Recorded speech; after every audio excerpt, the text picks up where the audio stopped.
by Associated Press, published 5:16 Greenwich Mean Time, the 31st of December 2019, updated 15:06 Greenwich Mean Time, the 31st of December 2019. Boston, AP. Many of the Democratic candidates looking to unseat President Donald Trump in 2020 are spending the last day of 2019 ringing in the new year with would-be supporters. Elizabeth Warren, a former Harvard Law professor, is marking her anniversary of forming a presidential exploratory committee with a speech at Boston's Old South Meeting House, a congregational church famous for being the organizing point for the Boston Tea Party in 1773. Warren's Tuesday speech highlights how she'd stamp out government corruption. It is normally a moment for optimism, Warren plans to say of the coming new year, according to excerpts released by her campaign. But let's face it, this year in America has been anything but normal. She will decry the chaos and ugliness of the past 3 years under Trump, but also swipe at other Democrats seeking the White House who argue that her support for a wealth tax, universal health care and proposals to overhaul the political and economic system are too radical for many moderate and swing voters in a general election. The billionaires, the corporate executives and their favorite presidential candidates have one clear goal: to convince you that everything you imagine is impossible, Warren will say. To convince you that reform is hopeless.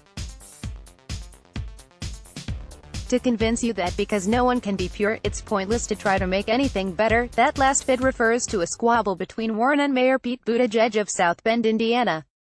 Warren has slammed the mayor for relying too heavily on closed-door fundraisers with big donors, while Buttigieg has noted that Warren held similar gatherings for years as a senator.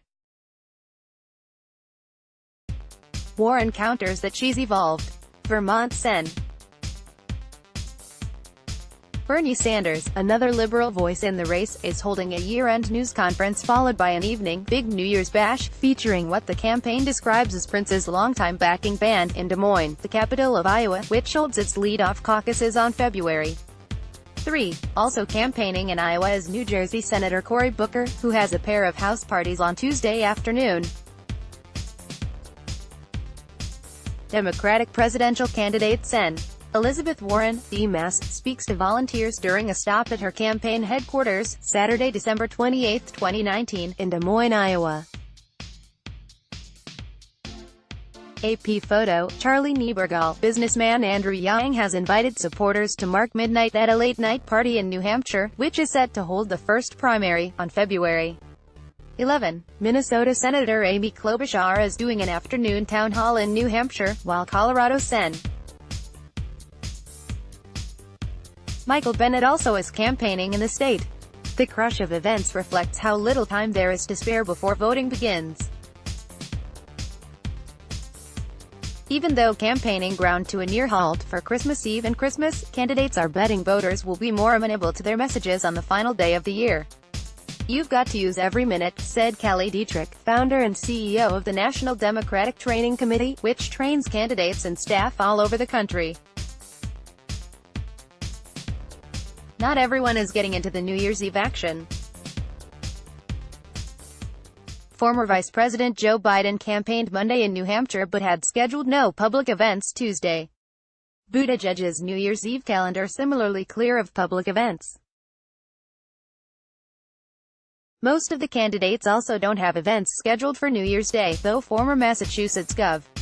Deval Patrick is planning to attend services at Mother Emanuel in Charleston, South Carolina, where 9 African-American churchgoers were shot to death in 2015.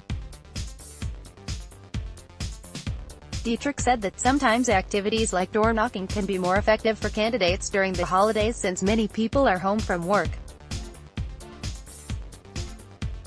They can also use times of traditional parties, like New Year's Eve, to rally volunteers and others who have helped with campaigning over the long haul. Fundraising also typically declines between Thanksgiving and New Year's Day. But Dietrich said candidates still use the time to work the phones, and he instructs clients to touch base with past donors who haven't reached maximum donation limits, reminding them to do so before the end of the year. "You can't take time off when you're running for president," he said. Your vacation happens the day after the general election, _____. Catch up on the 2020 election campaign with AP experts on our weekly politics podcast, Ground Game, U.S. Sen. Bernie Sanders, IVT, greets people in the crowd after lighting a menorah during the Hanukkah on Ice celebration at the Brenton Skating Plaza on Sunday, Dec. 29, 2019, in Des Moines, Iowa. Kelsey Kramer, The Des Moines Register via AP. Let's block ads. Why?